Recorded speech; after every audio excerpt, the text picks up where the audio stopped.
One more question on reading, and then I'm going to ask you about flying saucers because I know esteemed audience desperately wants to know. But about reading, you've spoken elsewhere about racism's problematic predominance in classic literature and a lot of other isms as well. I know that classics like The Secret Garden, are classics for a reason, but they've got problematic elements in there. One of my very favorite author when I was the age for middle grade books was Roald Dahl, and I did a podcast not long ago on Dream Gardens podcast with Jody Limont, and I picked The Witches, which is my all-time favorite middle grade book growing up. And I was getting prepared. I'm like, I haven't read this in a few years. I better read it again. And I was reading other articles about it, talking about how sexist it was. I was like, no, not my beloved Roald Dahl. And then I read it again. I was like, oh no, that's pretty sexist right there.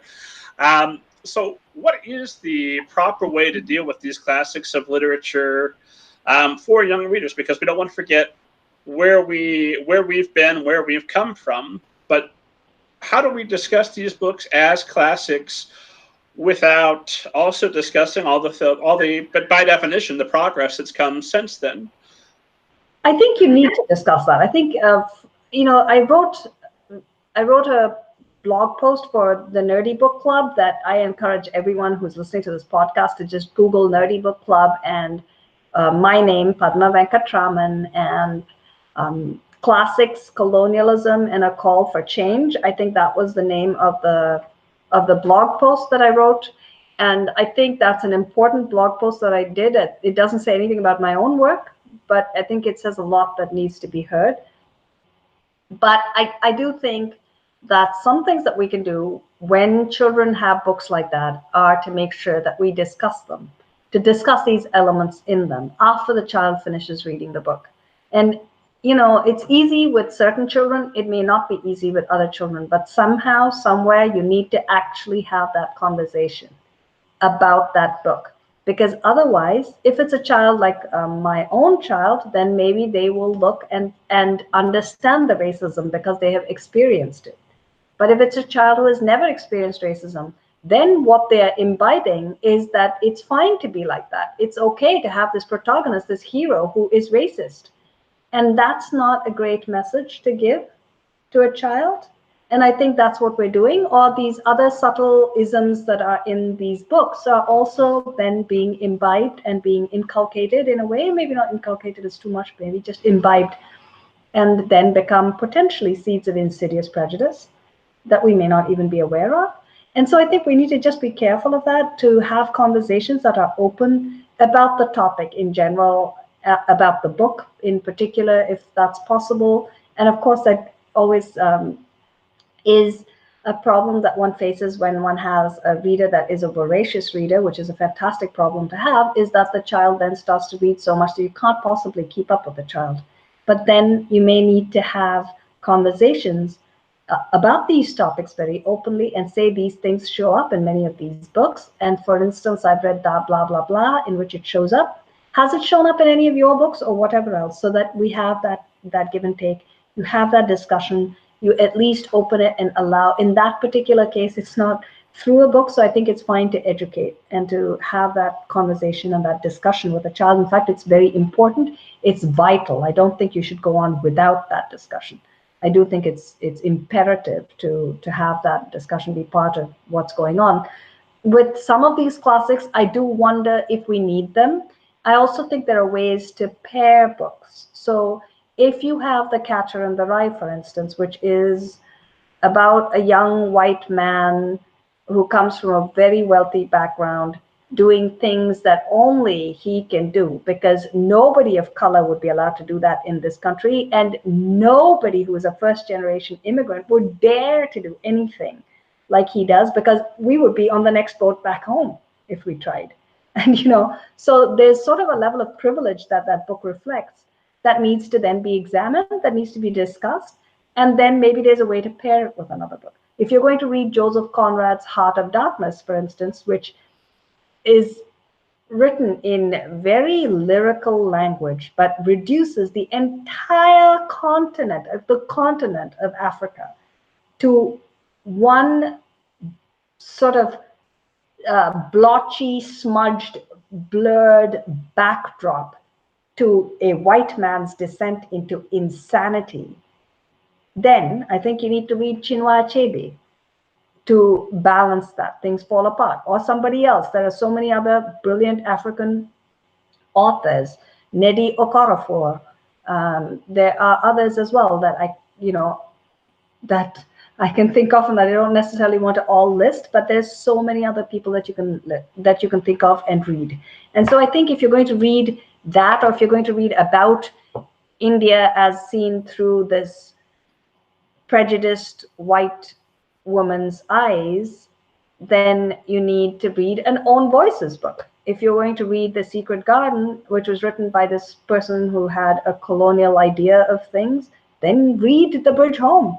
Read a book that does that. And I do think with these classics, you don't need to buy the classics.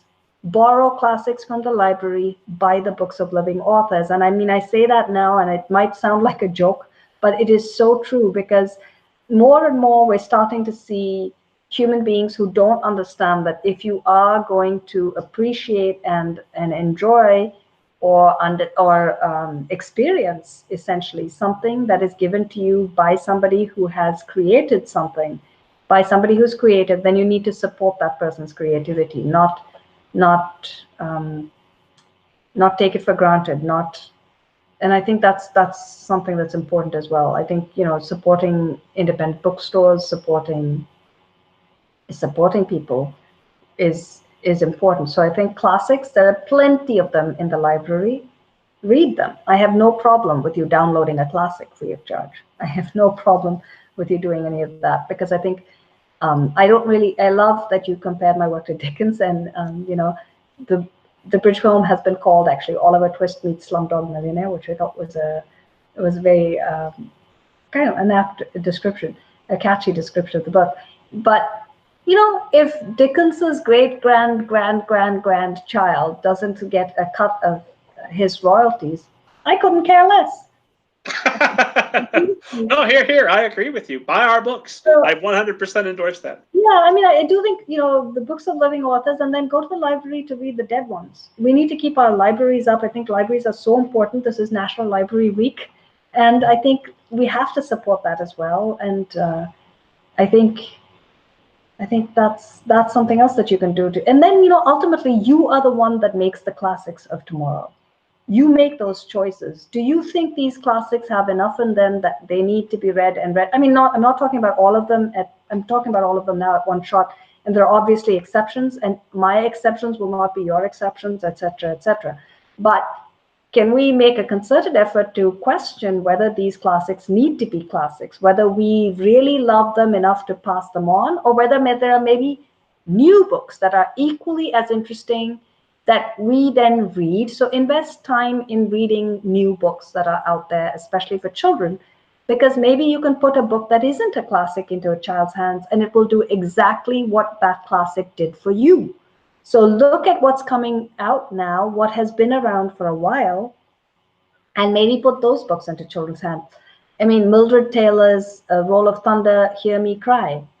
Why don't we have that more often? Why, yes, fine, Huck Finn again being one idea, one view only, and somebody else is completely silenced, then give respect to that silenced voice by having at least a few other authors from that silenced community. Because let's not also just have one author from a particular community and pretend that we're being diverse because there's just one African-American author in this world today? No, there are so many. And I think that's important as well. So when we respect diversity, we need to respect diversity in all those forms. And until now, in large part, the classics have all been written by white people. So I think if we're going to have that many voices, we're seeing the diversity in that Eurocentric view.